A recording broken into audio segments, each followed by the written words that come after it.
Let's dive right into this explainer. Today, we're going on a really fascinating journey to decode the hidden geography of our cities.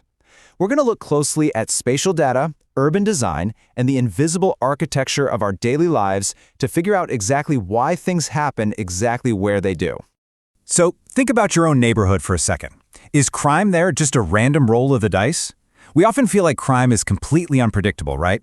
Like it just strikes anywhere, at any time, with absolutely zero rhyme or reason. Well, we are going to start by challenging that exact assumption. The data paints a surprisingly different picture, and unlocking that picture is the absolute key to creating safer communities.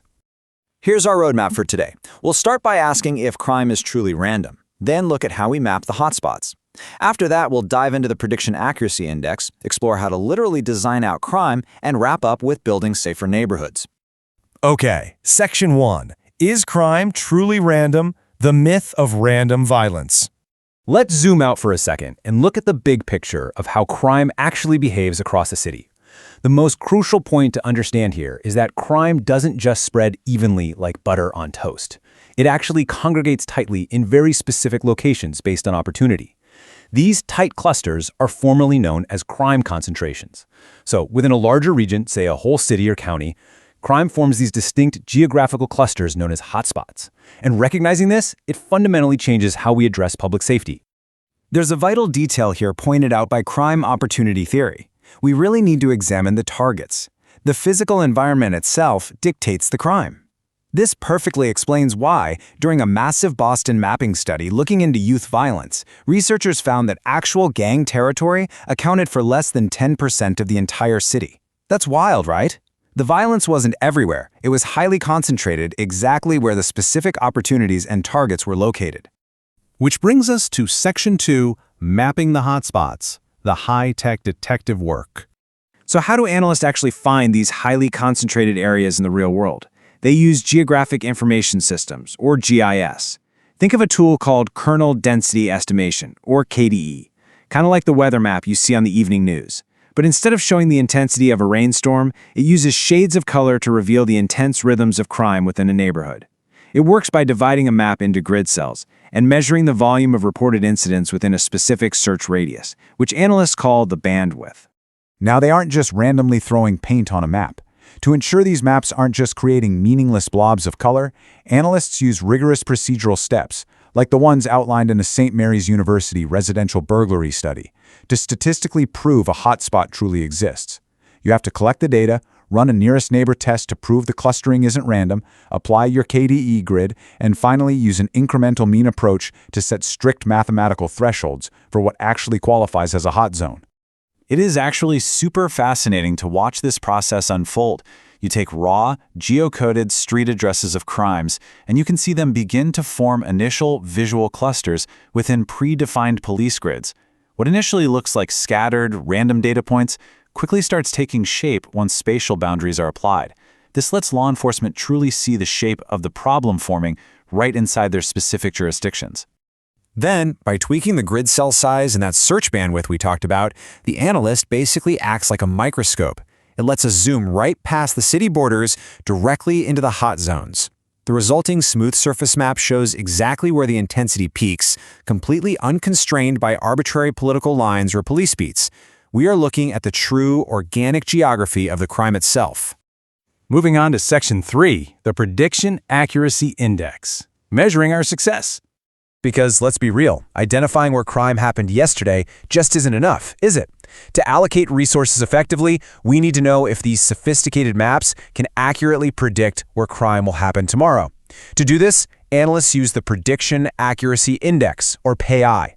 It mathematically compares the area of a predicted hotspot against the actual hit rate of new crimes. By taking the hit rate, meaning the number of new crimes captured in the predicted zone, and dividing it by the area percentage of the study, they can prove this science is way more than just guesswork. It's a highly reliable metric that tells police if their models are actually working.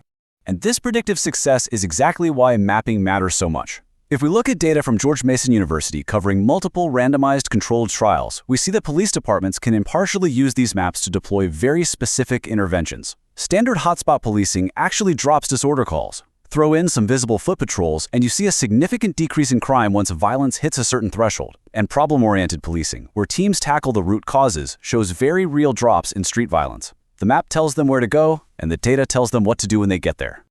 Okay, so once that predictive hotspot is successfully isolated, our detective journey pivots. We've figured out where the crime is happening, and we've verified our predictions. Now we have to ask why the physical environment is letting it happen there in the first place. That takes us into Section 4, Designing Out Crime, or CPTED, getting down to the micro level. Now we are zooming way in. We're talking the literal architecture, the lobbies, the lighting, and the landscaping of the places we live and work. CPTED, which stands for Crime Prevention Through Environmental Design, is an approach to deterring crime by modifying the physical environment to influence a potential offender's psychology. Believe it or not, the concept of manipulating the environment to stop crime goes all the way back to the 1285 Statute of Winchester. That law literally forced English landowners to clear highway ditches just to eliminate hiding places for highwaymen. Jumping forward, modern criminologist C. Ray Jeffrey developed the 4 pillars of CPTD in the 1970s. Just picture this. Natural surveillance means planting thorny bushes under ground floor windows so nobody can hide there. Natural access control involves things like the maze-like physical barriers you walk through in a bank lobby so you can't just dash in and out. Territorial reinforcement uses things like reception desks or clear visual borders to show who belongs and who doesn't. And maintenance, that just ensures the space actually looks cared for. Oscar Newman's defensible space theory from 1972 perfectly nails this point. He compared a 3-story walk-up to a 30-story high-rise and found that when dozens of people share a massive high-rise hallway, the ownership becomes completely diffused. Nobody feels like it's their personal space to protect, which led to a massive 37.3% crime rate in those interior spaces. But in an intimate 3-story walk-up, residents feel high territoriality and control. The crime rate in those public spaces drops to just 5.3%. Architecture literally dictates human behavior. And finally, Section 5, Building Safer Neighborhoods, Taking Back Our Spaces. So, what is the ultimate takeaway here? How do we take this massive blend of macro GIS data and micro architectural psychology and use it to empower our own communities today? Well, a lot of it boils down to basic maintenance and something called target hardening. This means fixing that broken window immediately to prevent the broken window's escalation where one sign of neglect just invites more crime. It means installing better deadbolts or protective window films. By making a location physically harder to access, you drastically increase an offender's risk of being caught, and you effectively design the opportunity right out of the environment. At the end of the day, all this spatial mapping and environmental design, it is not just about building taller, more intimidating fences. Not at all. It's about making residents feel secure enough to reclaim ownership of their own streets. Because when people feel safe, they naturally step up as the guardians of their own neighborhoods. So I want to leave you with this thought as we wrap up this explainer. Step outside today, literally look at your own front porch, your landscaping, or your apartment hallway, and ask yourself, how would a crime analyst rate your defensible space? What is your environment quietly whispering to the rest of the world? Thank you so much for joining me on this journey into the hidden patterns of our cities. Keep looking closely at the world around you.